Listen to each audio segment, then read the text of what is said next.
কোরবানির ঈদের ছুটি পড়েছে, কিন্তু রুহির কাছে ঈদ মানে ক্যাফে, ফ্রেন্ডস আর মোবাইলে সময় কাটানো।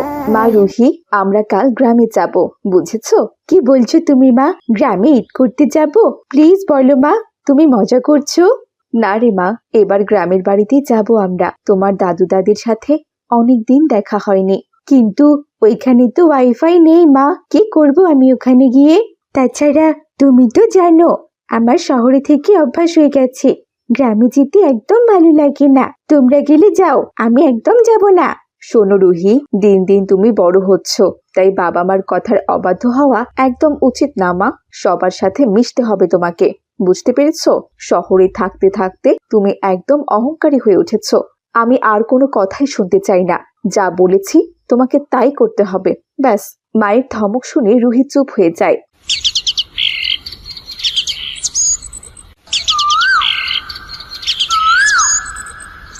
পরের দিন তারা রওনা হয় শহরের কংক্রিট ছেড়ে প্রকৃতির সবুজ সমারোহের দিকে।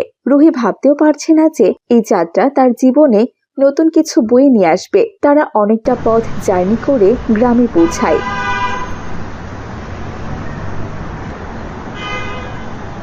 রুহি আপু, তুমি এসেছো? এবার ঈদে অনেক মজা হবে ইনশাল্লাহ। হয়তোবা মজা হবে, দেখা যাক। আয় মা আয়, ভেতরে আয়, অনেকদিন পর দেখলাম তোদের। রুহি আপু, জানো আমরা কোরবানির গরু কিনেছি, চলো তোমাকে গরু দেখাবো, চলো। যদি রাসূল আমার, আমি গাইছি তোমার গান ওই মদিনায়। এই যে দেখো আপু, আমাদের কোরবানির গরু। বাবার সাথে গিয়ে এটা আমি কিনে নিয়ে এসেছি। কি বলছো কি?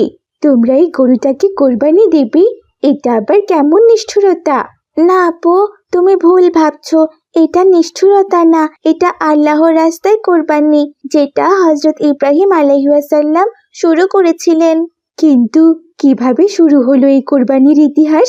আমাকে একটু বলবে?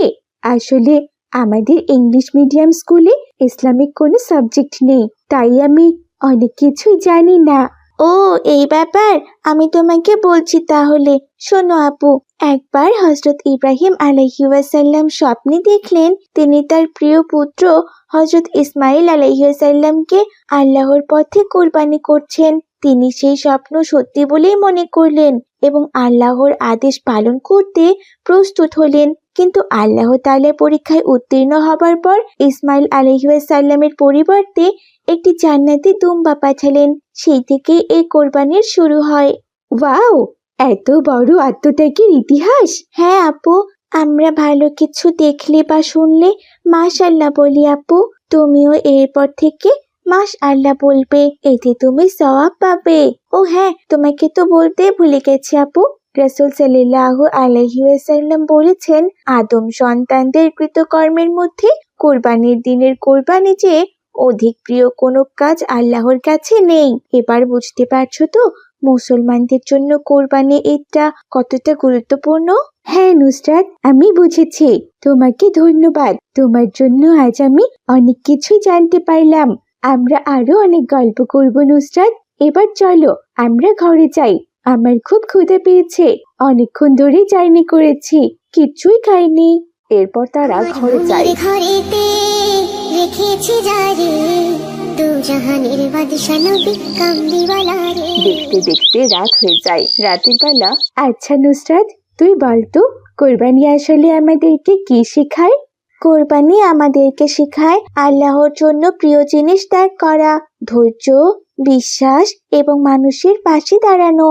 আমাদের ইসলাম ধর্মে কত সুন্দর নিয়ম কানুন রয়েছে, অথচ আমি এতদিন শুধু ভেবেছি ঈদ মানে ফ্যাশন, খাওয়া দাওয়া, মজা করা, বন্ধুদের সাথে এনজয় করা, ঘুরতে যাওয়া আর ওয়েস্টার্ন ড্রেস পরা। না আপু, কোরবানির ঈদ মানে এইসব নয়। আসলে ঈদ মানে আত্মত্যাগের মাধ্যমে আল্লাহর সন্তুষ্টি অর্জন। আমার স্কুল 20 দিন ছুটি দিয়েছে, আমি চাই এই 20 দিন তোর সাথেই কাটাতে। তাহলে আমি আরো অনেক কিছু শিখতে পারবো, আর আমি শহরে গিয়ে আমার ফ্রেন্ডদেরও এসব কিছু শেখাবো ইনশাল্লাহ। এভাবেই দিন কাটতে থাকে। ঈদের দিন সকালবেলা তারা নাস্তা করে গরুর কাছে যায়।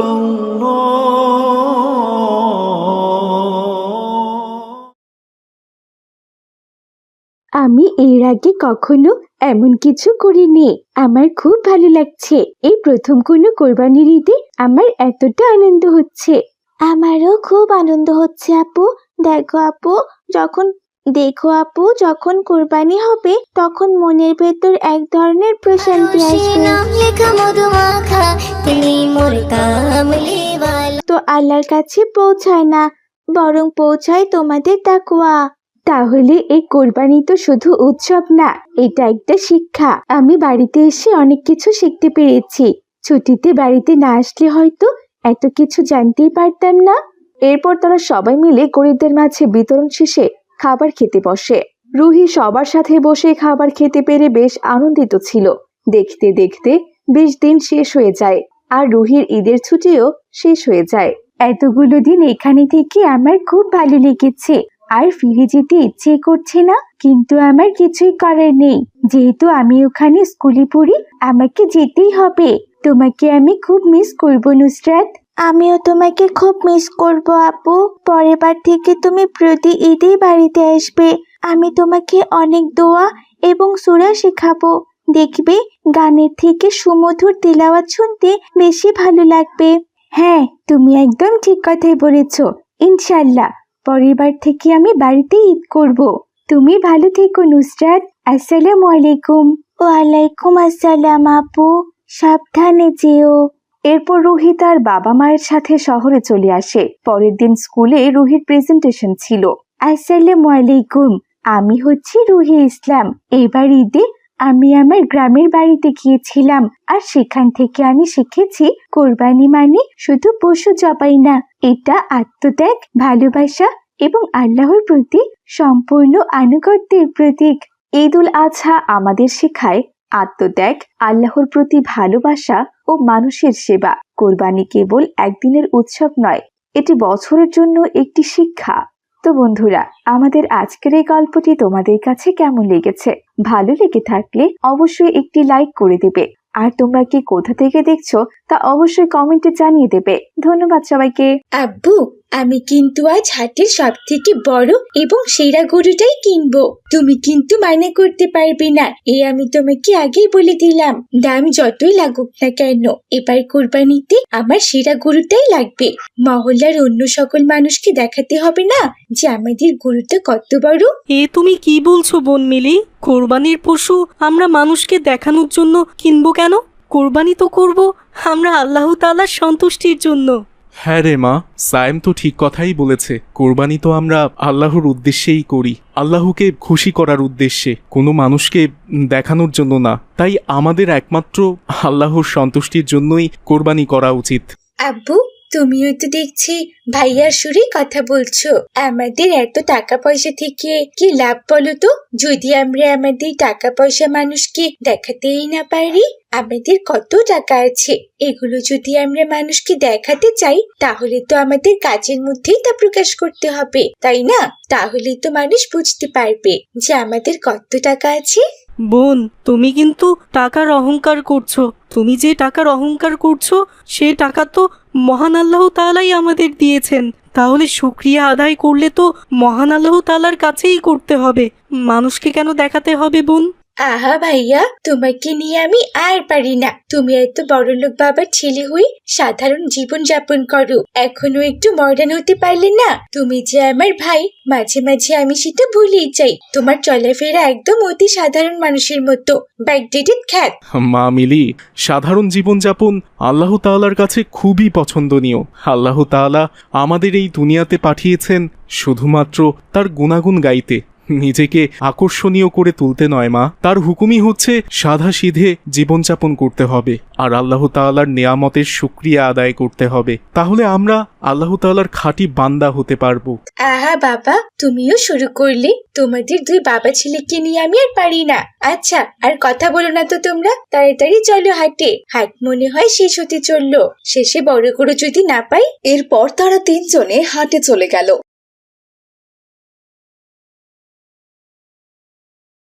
হাটে গিয়ে দেখলো অনেকগুলো গরু উঠেছে। সেখান থেকে একটি গরু মিলির নজর কাড়লো। বাবা, এই গরুটা দেখো, কত সুন্দর, আমি কিন্তু এই গরুটাকে কিনবো। মা মিলি, এই গরুটা তো অনেক বড়, এটা কিনতে কিন্তু অনেক টাকা লাগবে। আর তাছাড়াও এত বড় গরু দিয়ে আমরা কি করব?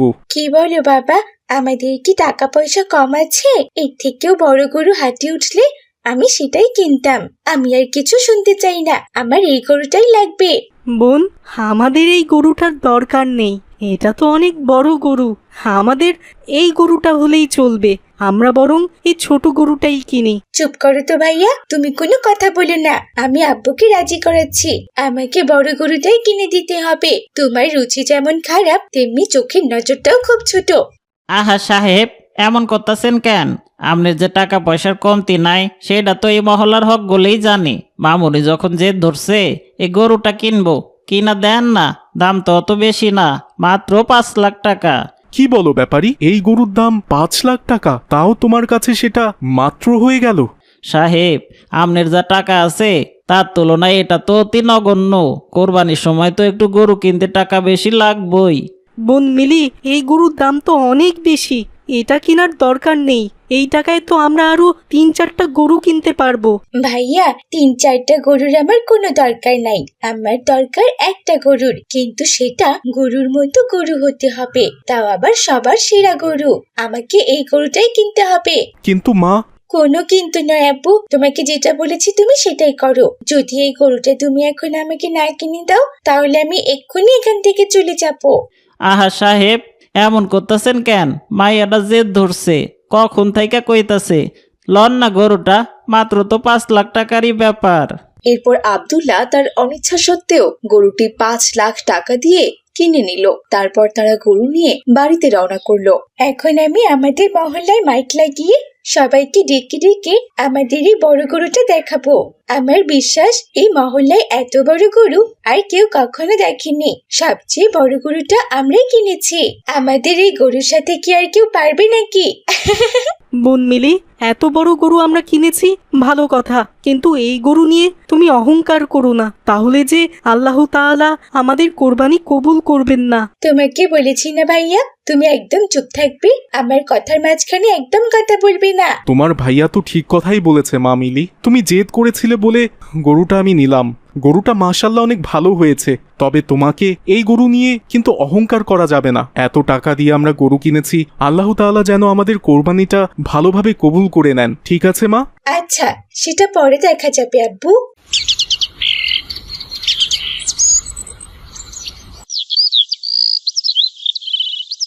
পরদিন সকালবেলা মিলি তার বন্ধু বান্ধবীদের ডেকে এনে তাদের গরু দেখাতে লাগলো।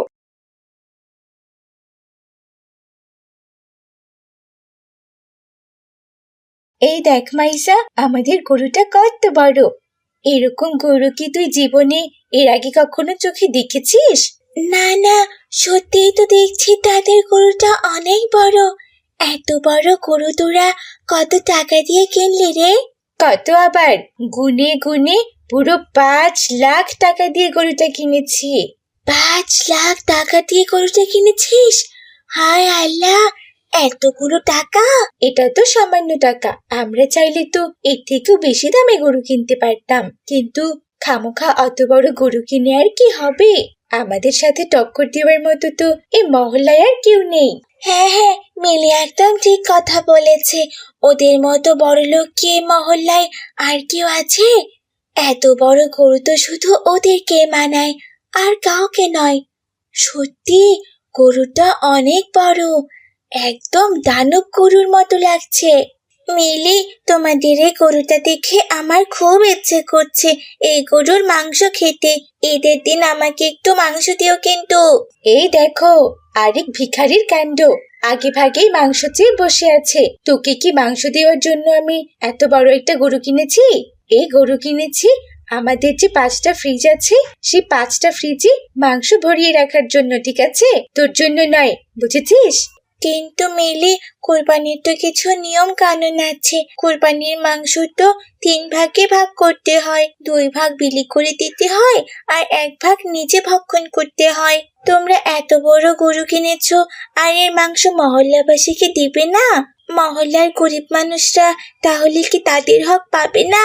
গরিব মানুষের এই একটা অবস্থা, কোনো কিছু দেখলে শুধু খাই খাই করে, যত সব।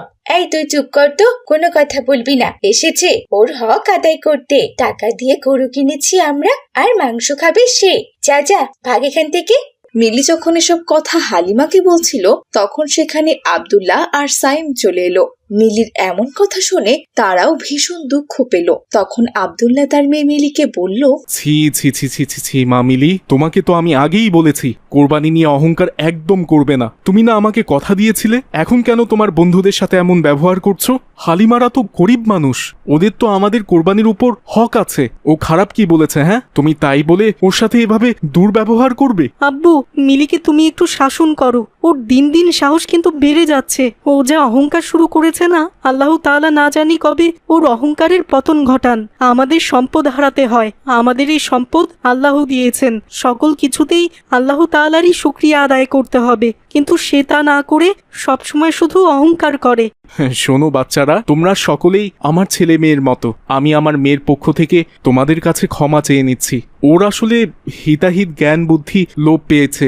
আমি ওকে অনেক বুঝিয়েছি, কিন্তু ও সেসব কিছুই বুঝতে চায় না। তবে আশা করি আল্লাহ তাআলা ঠিক ওকে হেদায়েত দান করবেন। তোমরা ওর কথায় কিছু মনে করো না। কোরবানির দিন অবশ্যই তোমরা সকলেই এই গরুর মাংস পাবে। তোমরা শুধু দোয়া করো আল্লাহ যেন আমার কোরবানিটা কবুল করে নেন। না চাচা যান, আমি কিছু মনে করিনি। মিলি একটু এমনই, সেটা আমরা সকলেই জানি। তবে আল্লাহ তাআলা হেদায়েত দিলে সে অবশ্যই ঠিক হয়ে যাবে। আপনার কথা শুনে খুব ভালো লাগলো চাচা যান। এরপর মিলিও তার নিজের ভুল বুঝতে পারলো এবং সকলের কাছে ক্ষমা চাইলো। পরদিন ঈদের নামাজের পরে মিলিদের গরু জবাই করা হলো। মিলি নিজ হাতে তাদের গরুর মাংস মহল্লার সকল মানুষদের মাঝে বিতরণ করলো। আজ মিলি এক অজানা শান্তি অনুভব করলো। মানুষকে দেওয়ার মধ্যে এত সুখ সে এতদিন বুঝতেই পারেনি। তো দেখলে তো ছোট্ট বন্ধুরা, তোমরাও কিন্তু কোরবানি নিয়ে একদমই অহংকার করবে না। কোরবানি ছোট হোক বা বড় হোক, সেটা নিয়েই খুশি থাকবে। আর অন্যের কোরবানি নিয়ে ঠাট্টা তো একদমই করবে না। আজ তাহলে এখানেই বিদায় নিচ্ছি ছোট্ট বন্ধুরা, ভালো থেকো তোমরা। আসসালামু আলাইকুম ওয়া রাহমাতুল্লাহ।